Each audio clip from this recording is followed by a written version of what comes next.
I mean, it was interesting because the chart which everybody saw was posted by Bloomberg. Now, what Bloomberg did not post it was a chart showing, if you like, the China's exports of silver. Now, this is very, very important because China exports silver in the form of bullion, or it did rather, in the form of bullion and powder and so on. So, the export statistics cover all that. Now, what the Chinese government has been doing is it's been supplying silver into the Western markets, which explains why we have the last 7 years of deficit, if you like, between supply and demand, without knowing really where, that imbalance was really sorted out. It was really being done by China out of her accumulated stocks of silver. She was trying to control the price.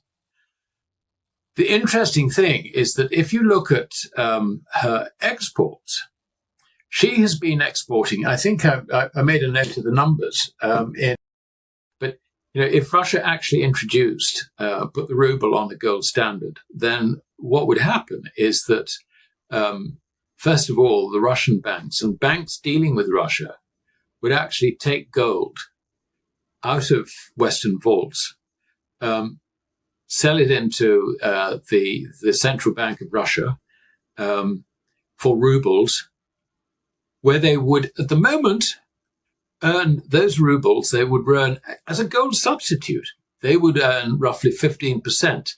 What would it cost them to get out of the West? Lease rate of 1%. I mean, 1% into 15%. Yes, come on, let's do it.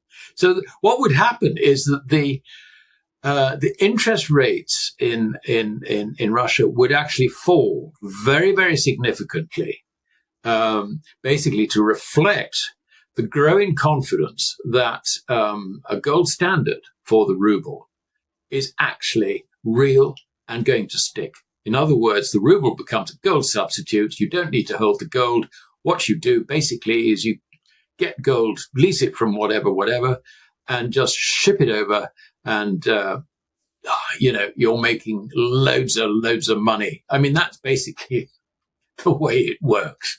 So when you zoom out, this isn't a silver story. It's a sovereignty story dressed up as a commodity chart.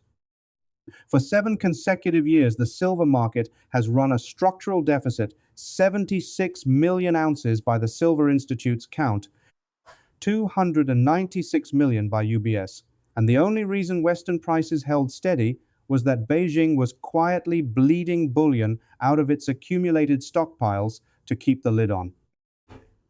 That arrangement ended at the close of 2024, and what you are about to hear is the man who tracked the flows explaining what happens next. Then the answer is to get out of credit and get into gold, physical gold, and to an extent physical silver, but particularly physical gold from that monetary point of view. So, I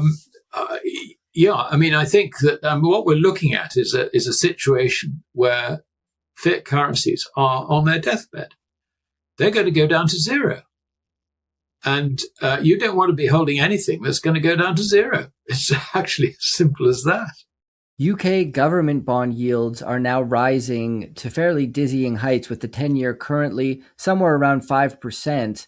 In my opinion, this is far too low of a yield, actually, for a country I believe is in terminal decline. But nonetheless, this is the highest yield since 2008 on the 10-year. Is the UK facing a bond crisis right now? And if so, what could the implications be? Yeah, it certainly is. I agree with you entirely. And the trigger for this, basically, government finances are in a huge, great mess. You have a left-wing stroke communist government. Keir Starmer is under threat. His position is under threat.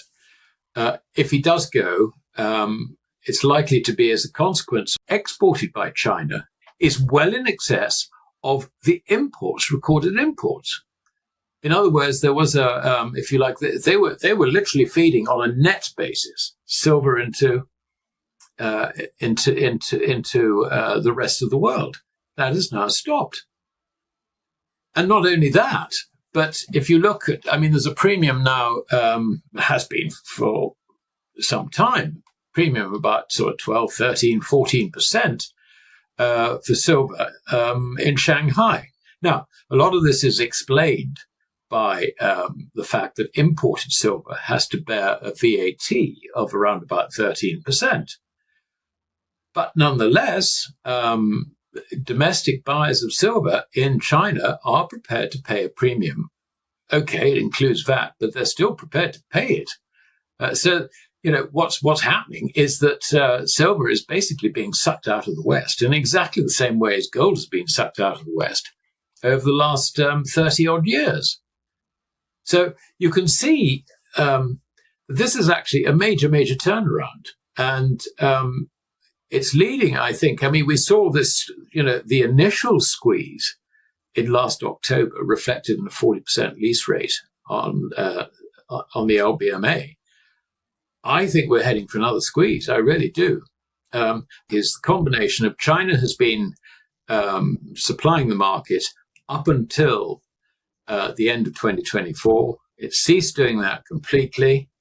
The market has been in deficit for the last 6 years. We're into our 7th year of deficit, which, according to the Silver Institute, is only something like 76 million ounces. But according to UBS, is about 300 million ounces. 296, I think, was the figure they came up with. So, yeah, it's going to be quite a bit greater, perhaps, than the Silver Institute actually forecasts. You have the production of solar panels accelerating. Oh, and incidentally, the Chinese actually turned around to their solar panel industry and said, please, can you slow down your production? Now, I think this is further confirmation that they're a bit worried about the stocks having run out and future demand, if you like, for industrial demand for silver, and the way individuals are stacking silver in China. Remember, you've got about, 1.4 billion individuals there, you know, and they are savers. The savings rate in China is like 30 to 35%. I mean, we're looking at over $5 trillion of savings. The broad market is inevitable, and yet it keeps grinding higher. Why do you think this is? And assuming it does all fall apart, how big of a decline do you think we could see on the other side? That's a very, very interesting topic. What drives stocks? Good fundamentals? Charts? No, it's credit. And it's the printing of credit. The printing of credit by commercial banks aimed at the financial system basically is inflating everything in the financial system. The moment that slows down, you got a problem. So that, I think, is the thing to watch. And this has been reflected. If you look at the FINRA figures on margin debt, I mean, it soared from, I think at the time of the great financial crisis, 2008-9, it was around about 200 billion, something like that. We're now 1.2 trillion. And this doesn't include major hedge funds and so on and so forth. This is just the retail end, sort of mainly retail. I mean, the big hedge funds and all the rest of it, they just go straight to the banks. So it doesn't include those figures. This is a bubble. It's a credit bubble. It's as simple as that. The problem with calling an end to a credit bubble is not, you shouldn't be sort of looking at the index, and that way we can protect ourselves. Fine. What we didn't know at the time, but subsequently we suspect, is that he was also talking not just about trade, but also trade settlement.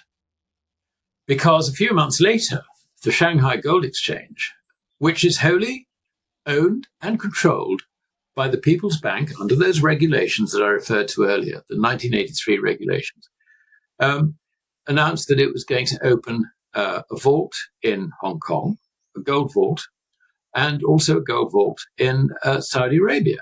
Now, Hong Kong, we can understand. I mean, this is a departure, incidentally, a radical departure from previous policies.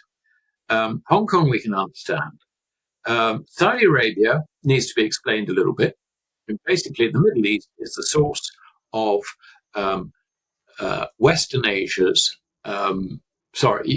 Eastern Asia's oil. It's as simple as that. So this was, if you like, the other center. The point about these SGE vaults is that you can buy and sell gold for Chinese yuan, not for any other currency. That's the whole point about it. So the setup is there now for the Chinese government, when they think it's appropriate, to turn around and fix the rate. The Shanghai premium sitting at 12 to 14% isn't noise.